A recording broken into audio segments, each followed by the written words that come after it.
मैं हूं doctor Sandeep Gupta, health tips नामक चैनल में आपका स्वागत है। आज हम बात करेंगे डायबिटीज़ में ब्रेकफास्ट के बारे में। ये एक बहुत ही इंपॉर्टेंट सब्जेक्ट है। हमारे जितने भी पेशेंट्स हैं वो ये पूछते हैं कि ब्रेकफास्ट डॉक्टर साहब क्या करें। डायबिटीज़ के जो पेशेंट्स होते हैं वो लंच और डिनर के बारे में ज़्यादा बात नहीं करते हैं, वो ब्रेकफास्ट के बारे में ज़्यादा पूछते हैं, क्योंकि ब्रेकफास्ट में जो हमारी डाइट जो होती है वो कार्बोहाइड्रेट्स, वो भी सिंपल कार्बोहाइड्रेट्स जो डायबिटीज़ में नहीं लेने चाहिए, वो बहुत ज़्यादा मात्रा में होते हैं। और ब्रेकफास्ट करने का कोई टाइम नहीं होता, वो किसी भी समय कर लेते हैं। कुछ लोग जल्दी जल्दी ब्रेकफास्ट करके सुबह 8 बजे निकलते हैं, तो जल्दी ब्रेकफास्ट करके एक आध ब्रेड पीस लिया, थोड़ा सा दूध लिया या चाय ली, वो निकल लेते हैं, या नमकीन या बिस्किट लिए वो निकल लेते हैं। या फिर जो हाउस वाइफ्स होती हैं उनके पास टाइम नहीं होता, वो जब काम ख़त्म हो जाता है 9 बजे से लेकर और 1 बजे तक वो ब्रेकफास्ट करती हैं, पूजा वगैरह सब करने के बाद। तो डायबिटीज़ में ब्रेकफास्ट की बहुत इंपॉर्टेंस है, क्योंकि उस समय इंसुलिन सेंसिटिविटी सबसे ज़्यादा होती है। और अगर हम इस समय नाश्ता नहीं करेंगे तो हम लेट टाइम्स जो बार बार खाना होता है, लेट टाइम जो खाना खाते हैं, जो सबसे ज़्यादा नुकसान करता है, तो उसको हमारी भूख बढ़ जाएगी, तो हम नाइट में सबसे ज़्यादा खाएंगे। तो जितनी भी हमारी कैलोरीज़ हैं वो लगभग 3 हिस्सों में डिवाइड होनी चाहिए, ब्रेकफास्ट, लंच और डिनर। ये नहीं कि ब्रेकफास्ट में कुछ भी ना खाएं या ब्रेकफास्ट में खाएं कम और कैलोरीज़ बहुत ज़्यादा हो जाएं। तो इन सब चीज़ों का ध्यान रखना चाहिए। मेरे इस वीडियो को अंत तक देखें, क्योंकि हमने इसमें पूरा एक्सप्लेन किया हुआ है क्या खाना चाहिए, क्या नहीं खाना चाहिए, क्या खाना चाहिए तो क्यों खाना चाहिए। तो इस वीडियो को हमारे अंत तक देखें। अब हम बात करेंगे कि हमें डायबिटीज़ में ब्रेकफास्ट करते समय किन चीज़ों के बारे में ध्यान देना चाहिए। अब हम बात करेंगे हमें डायबिटीज़ में किस तरीके का खाना खाना चाहिए, फिर हम बात करेंगे क्या क्या खाना चाहिए, और फिर हम बात करेंगे क्या क्या नहीं खाना चाहिए। तो सबसे पहले हमें खाना चाहिए लो ग्लाइसेमिक इंडेक्स के कार्बोहाइड्रेट कंटेनिंग फूड्स लेने चाहिए। ग्लाइसेमिक इंडेक्स का मतलब ये होता है कि हमें एक समान कैलोरीज के कार्बोहाइड्रेट कंटेनिंग फूड में अलग अलग ब्लड शुगर शरीर में बढ़ाने की क्षमता होती है। जैसे आटे की ग्लाइसेमिक इंडेक्स राइस से कम है, और मैदे की ग्लाइसेमिक इंडेक्स आटे से ज़्यादा है। तो अगर हम हाई ग्लाइसेमिक इंडेक्स का खाना खाएंगे तो वो शुगर लेवल्स हमारे बॉडी में ज़्यादा बढ़ाएगा। तो हमें कोशिश ये करनी है कि लो ग्लाइसेमिक इंडेक्स का खाना खाना चाहिए। नंबर 2 पे हाई फाइबर डाइट खानी चाहिए, जिसमें फाइबर ज़्यादा हो, कॉम्प्लेक्स कार्बोहाइड्रेट्स हो, जिसमें शरीर को पचाने में एनर्जी ज़्यादा खर्च हो। और कॉम्प्लेक्स कार्बोहाइड्रेट्स होंगे और फाइबर ज़्यादा होगा तो धीरे धीरे शुगर बढ़ेगी, जिससे हमारी बॉडी में जो कम इंसुलिन है वो शुगर को बढ़ने नहीं देगी। अगर एकदम शुगर बढ़ेगी तो शुगर एब्जॉर्ब होगी, तो फिर एकदम शुगर बढ़ सकती है बॉडी में। नंबर 3 पर हमारा जो ब्रेकफास्ट है नॉर्थ इंडियन, वो ज़्यादातर पराठे, पूड़ी और ये वाला है ब्रेकफास्ट, जिसमें कार्बोहाइड्रेट्स बहुत ज़्यादा होते हैं। कार्बोहाइड्रेट्स खाने चाहिए, ये नहीं, मना नहीं है कि कार्बोहाइड्रेट्स नहीं खाने चाहिए, पर लो कार्बोहाइड्रेट डाइट होनी चाहिए। नंबर 4 पर फैट्स कम होने चाहिए हमारी डाइट में। फैट्स हमारी बॉडी के लिए बहुत ज़रूरी हैं, पर डायबिटिक उस लोगों में फ़ैट थोड़ा कम होना चाहिए खाने में। और नंबर 5 पर आता है हाई प्रोटीन डाइट। प्रोटीन्स हमारी डाइट में ज़्यादा होते हैं। हमारी नॉर्थ इंडियन डाइट में ज़्यादातर लोग जो वेजिटेरियंस हैं तो उनकी डाइट में प्रोटीन कम है। तो हमें ये देखना चाहिए कि कौन से जो वेजिटेरियन जो खाने हैं जिनमें प्रोटीन ज़्यादा है, तो उसको ज़्यादा खाना चाहिए। नंबर 6 पर हमारी ब्रेकफास्ट में मिनरल्स, आयरन, कैल्शियम और विटामिन्स होने चाहिए। तो इन सब चीज़ों का हमारे नाश्ते में समावेश होना चाहिए। अब हम बात करते हैं कि हमें क्या क्या खाना चाहिए। अब हम बात करेंगे कि हमें क्या खाना चाहिए डायबिटीज़ में ब्रेकफास्ट में। जैसे कि हमने पहले बात की थी, लो फैट, लो कार्बोहाइड्रेट, हाई प्रोटीन डाइट होनी चाहिए, और उसमें लो ग्लाइसेमिक इंडेक्स के कार्बोहाइड्रेट्स होने चाहिए। मेनली ये हमारा प्रिंसिपल रहता है। तो उसके लिए हमें होल व्हीट ग्रेन लेने चाहिए जिसका ग्लाइसेमिक इंडेक्स कम होता है। मैदे का इस्तेमाल नहीं करना चाहिए। और होल व्हीट ग्रेन में भी आप होल व्हीट उस आटे में भी आप बाजरा, ज्वार या रागी मिला सकते हैं। रागी एक ऐसा अनाज है जो हमारा जो महाराष्ट्र साइड में बहुत पाया जाता है और इसमें प्रोटीन बहुत होती है। बाजरा और ज्वार को अगर हम आटे में मिला देते हैं तो उसका ग्लाइसेमिक इंडेक्स कम हो जाता है, फाइबर बढ़ जाता है, जिससे शुगर कम बढ़ती है। अब हम बात करते हैं पल्सेस के बारे में। दालें, चना, मूंग और उड़द। आप सोचेंगे कि ब्रेकफास्ट में दालें क्यों यूज़ करनी चाहिए। ब्रेकफास्ट में दालों को आप डिफरेंट रेसिपीज़ में यूज़ कर सकते हैं। आप डोसा बनाने में यूज़ कर सकते हैं,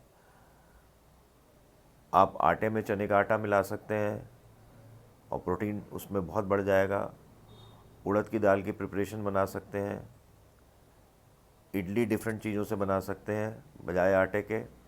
तो ये तीनों दालों को आपको यूज़ करना चाहिए क्योंकि इनमें प्रोटीन्स बहुत ज़्यादा होते हैं। ओट्स हम यूज़ कर सकते हैं। ओट्स एक खाना जो है ज़रा डेली खाना ज़रा एक जैसा हो जाता है, तो इसको खाना बड़ा मुश्किल है। पर ओट्स को हम डिफरेंट तरीके की रेसिपीज़ में यूज़ कर लेते हैं।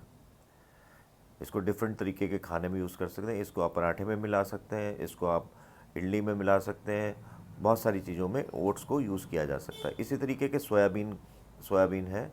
सोयाबीन का आटा होता है, उसको आप आटे में मिला सकते हैं, प्रोटीन की क्वांटिटी बढ़ जाएगी। सोयाबीन को आप उसकी सब्ज़ी बना सकते हैं, सोयाबीन के स्नैक्स बना सकते हैं। तो ये चीज़ें सब यूज़ कर सकते हैं। ब्राउन राइस हम जो वाइट राइस जो होता है उसकी जगह यूज़ कर सकते हैं, उसका ग्लाइसेमिक इंडेक्स कम होता है।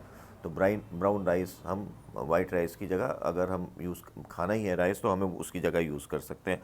अगर हम लेग्यूम्स, फलियां जो होती हैं, इसको हम बेक्ड वेजिटेबल के उसमें तौर पे इसको काफ़ी यूज़ कर सकते हैं। आप सांभर अगर बनाएं तो उसमें भी बीन्स पड़ सकती हैं, तो बीन्स को यूज़ करना चाहिए, इसमें प्रोटीन्स बहुत ज़्यादा होते हैं। अगर आप नॉन वेजिटेरियंस हैं तो अंडा तो खा सकते हैं, उसमें से एक आध येलो खाने में कोई दिक्कत नहीं। अगर ज़्यादा अंडे खाने हैं तो आप उसका येलो निकाल दें। रेड मीट यूज़ नहीं करना चाहिए। लीन मीट जो यूज़ कर सकते हैं, चिकन ले सकते हैं, पर उसको फ्राइड वाला नहीं लेना है, आपको रोस्टेड ले सकते हैं। तो ये एक बेसिक ब्रॉड प्रिंसिपल्स हैं कि आपको क्या क्या अनाज और क्या क्या दालें आप यूज़ कर सकते हैं। सोयाबीन यूज़ कर सकते हैं, ओट्स डिफरेंट तरीके की रेसिपीज़ में यूज़ कर सकते हैं। तो ये ब्रॉडली जो है, ये आपको ये वाली चीज़ें ज़्यादा खानी चाहिए।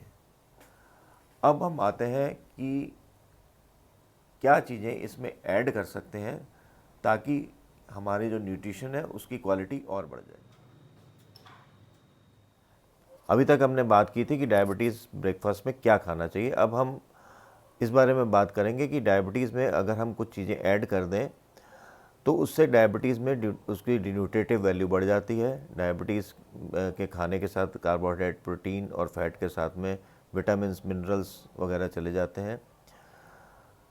तो सबसे पहले नॉन वेजिटेरियन डाइट में एग को ऐड करना चाहिए। एग का प्रोटीन बहुत बढ़िया होता है, आसानी से डाइजेस्ट हो जाता है, सिवाय उन लोगों के जिनमें एलर्जी होती है। तो इसकी बायोअवेलेबिलिटी बहुत ज़्यादा होती है। अगर हम 6 ग्राम प्रोटीन एक अंडे में जो होता है, अगर हम खाते हैं तो वो पूरा का पूरा एब्जॉर्ब हो जाता है और लगभग 98% ब्लड में चला जाता है। नंबर 2 पर आता है मशरूम्स और स्वीट पी, मटर। जो ये दोनों चीज़ें में प्रोटीन बहुत ज़्यादा होता है। वेजिटेरियन लोग इसको अपने खाने में इंक्लूड कर सकते हैं, जिससे उसमें प्रोटीन की मात्रा बढ़ जाती है। अब विटामिन्स और मिनरल्स के लिए हम फ्रूट्स और वेजिटेबल्स को खाने में ऐड कर सकते हैं। फ्रूट और वेजिटेबल्स ऐसे होने चाहिए जिनका ग्लाइसेमिक इंडेक्स कम हो, तो जिससे शुगर कम बढ़े, तो इनको यूज़ करना चाहिए। ड्राई फ्रूट्स को डायबिटीज़ में बहुत ज़्यादा नहीं लेना चाहिए, पर थोड़ी बहुत मात्रा में लेने में, 3-4 पीस या 5 पीस लेने में, तो उसमें जो है हमारी डाइट में बहुत सारा पोटेशियम और आपका मिनरल्स वगैरह चले जाते हैं। इसके बाद आपका ग्राउंड नट को हम यूज़ कर सकते हैं, मूंगफली को यूज़ कर सकते हैं। मूंगफली में प्रोटीन बहुत होता है, तो हम आपका पोहे में और चीज़ों में मिला सकते हैं ग्राउंड नट, तो जिससे फूड की न्यूट्रिटिव वैल्यू बढ़ जाती है। अब हम बात करेंगे कि डायबिटीज़ में क्या नहीं खाना चाहिए। पहले हमने बात की थी क्या खाना चाहिए और क्या हम ऐड करें तो न्यूट्रिटिव वैल्यू बढ़ सकती है, किस तरीके का खाना खाना चाहिए। अब हम बात करेंगे क्या नहीं खाना चाहिए। तो इस पर नंबर 1 पे आता है राइस। राइस का ग्लाइसेमिक इंडेक्स, जैसे कि हमने बात की थी, बहुत ज़्यादा होता है, जिससे जो है ब्लड शुगर आटे के मुकाबले में ज़्यादा बढ़ती है। अगर राइस आप खाने के शौकीन हैं तो आप उसको ब्राउन राइस से रिप्लेस कर सकते हैं। नंबर 2 पर आता है मैदा। मैदे को इस्तेमाल नहीं करना चाहिए, उसका ग्लाइसेमिक इंडेक्स आटे से ज़्यादा होता है क्योंकि उसे चोकर निकाल दिया जाता है। तो होल व्हीट, बाजरा, रागी या फिर ज्वार को मैदे की जगह यूज़ करना चाहिए। नंबर 3 पर आता है फ्रूट्स और वेजिटेबल्स जिनका ग्लाइसेमिक इंडेक्स ज़्यादा है। वेजिटेबल्स में आ गया आपका अरबी, आलू, शकरकंदी, इनका ग्लाइसेमिक इंडेक्स ज़्यादा होता है, तो इसलिए ये शुगर ज़्यादा बढ़ाती हैं, तो इन चीज़ों को अवॉइड करना चाहिए। फ्रूट्स में है आम है, केला है, चीकू है, लीची है, इनका ग्लाइसेमिक इंडेक्स ज़्यादा होता है। ऐसा नहीं है कि आप इनको खा नहीं सकते, पर इनको अवॉइड करना चाहिए, बहुत थोड़ी मात्रा में आप इनको ले सकते हैं। अगर आप इनको लेते हैं तो उसके साथ में फाइबर ज़रूर लेना चाहिए, जिससे आप दोनों के ग्लाइसेमिक इंडेक्स को आप बैलेंस कर सकते हैं।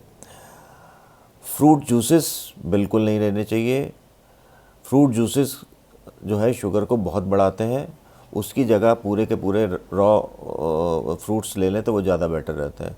जैसे ऑरेंज पूरा का पूरा ले लें, वो ज़्यादा बेटर है बजाय कि ऑरेंज जूस लेने के। कार्बोनेटेड ड्रिंक्स जो होती हैं वो बहुत शुगर बढ़ाती हैं, कार्बोनेटेड ड्रिंक्स को अवॉइड करना चाहिए। जो नॉन वेजिटेरियन है उनको रेड मीट अवॉइड करना चाहिए, लीन मीट जो है उनको लेना चाहिए।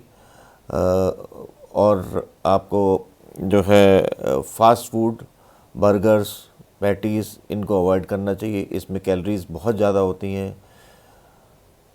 आप ये सोच लीजिए कि एक बड़े बर्गर में कम से कम 600 कैलोरीज तक हो सकती हैं, जो आपकी पूरे दिन की डाइट का 1/3 हिस्सा है, और वो आपको सेटिस्फाई नहीं करती, वो आपका पेट नहीं भरती, पर कैलोरीज़ के मुकाबले में आपके दिन का 3 हिस्सा है। तो ये सारी चीज़ें, राइस, मैदा, कार्बोनेटेड ड्रिंक्स, फ्रूट्स और वेजिटेबल्स जिनका ग्लाइसेमिक इंडेक्स ज़्यादा है, और आपका फ्रूट जूसेस, रेड मीट, ये सब अवॉइड करना चाहिए। अब हम अगले वीडियो में बात करेंगे कि हमें इन सारी चीज़ों को लेते हुए क्या क्या मेन रेसिपीज़ होनी चाहिए। आप डोसे को किस तरह से बना सकते हैं, इडली को किस तरह से बना सकते हैं, पराठा किस तरह से खा सकते हैं, ताकि उसमें आप खा भी सकें और उसका स्वाद भी ले सकें, और उसके जो बुरे इफ़ेक्ट्स हैं वो भी ना हो। उसमें कुछ चीज़ें ऐड कर दी जाए जिससे वो उनके इफ़ेक्ट्स, जो ग्लाइसेमिक इंडेक्स जिनका ज़्यादा है, वो बैलेंस हो जाए। आज बस इतना ही, फिर अगले वीडियो के साथ मिलेंगे। डायबिटिक ब्रेकफास्ट के बारे में ही बात करेंगे। नमस्कार। मेरे वीडियो को शेयर करिए, लाइक करिए और सब्सक्राइब करिए।